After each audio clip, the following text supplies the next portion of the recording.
అందరికీ నమస్కారం అండి. ఒక మంచి పుస్తకం మనిషిని మంచి మార్గం వైపు నడిపించగలదు.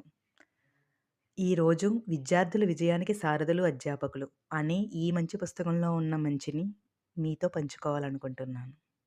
విద్యార్థుల గ్రహణశీలతను అధ్యాపకులు తెలుసుకోవడం గురించి బృహదారణ్యక ఉపనిషత్తులో ఒక కథ ఉంది.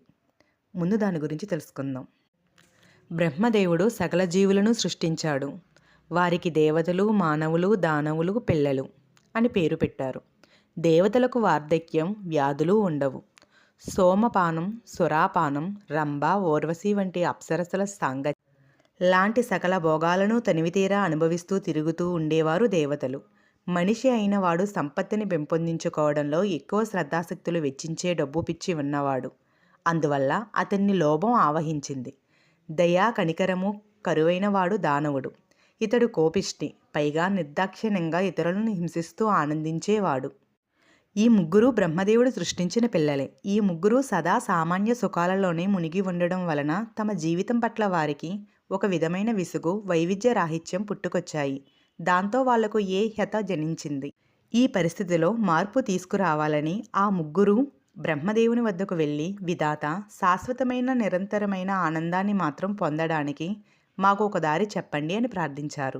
ఇప్పుడు బ్రహ్మదేవుడు ఆ ముగ్గురిని ఉద్దేశించి, మీరు కొంతకాలం తపస్సు చేసిరండి అని చెప్పి మళ్ళీ ధ్యానమగ్నుడయ్యారు. కొంతకాలం ధ్యానమయ జీవితం గడిపిన తరువాత మళ్ళీ ఆ ముగ్గురు బ్రహ్మదేవుని వద్దకొచ్చి అదే కోరికను చెప్పారు. బ్రహ్మ ధ్యానమగ్న స్థితిలోనే దా అని పలికారు. ఆ ఏకాక్షర ఉపదేశాన్ని ముగ్గురూ విన్నారు. ధ్యానభంగం అయిన తరువాత బ్రహ్మదేవుడు ముందు దేవతతో, నాయనా, ఏం అర్థం చేసుకున్నావు అని ప్రశ్నించారు. అందుకు ఆ దేవత, తండ్రి, దేవతలమైన మేము కామమే ప్రధానంగా ఉన్నవాళ్ళం. ద అనే ఉపదేశం ద్వారా మీరు మాకు దమమును, ఇంద్రియ నిగ్రహం బోధించారు అని చెప్పారు. తరువాత బ్రహ్మదేవుడు మానవుడితో, నువ్వు ఏం అవగతం చేసుకున్నావు అని అడిగారు. తండ్రి, మాకు డబ్బు పిచ్చి పట్టి లోబులుగా వ్యవహరిస్తున్నాం. మాకు మూలంగా దానం చెయ్యమని ఉపదేశించారు అని మానవుడు జవాబిచ్చాడు. అదే ప్రశ్నను మూడవ వాడైన దానవుణ్ణి బ్రహ్మదేవుడు అడిగారు. అందుకు అతడు, దానవులమైన మేం దయాదాక్షిణ్యాలు కించిత్తు కూడా లేనివారమయ్యాం కాబట్టి మూలంగా దయ చూపండి అనే ఉపదేశాన్ని మాకు అనుగ్రహించారు అని చెప్పాడు. దేవత, మనిషి, దానవుడు ఈ ముగ్గురు ఒకే ఉపదేశాన్ని తమ తమ మానసిక స్థాయి మేరకు అర్థం చేసుకున్నారు.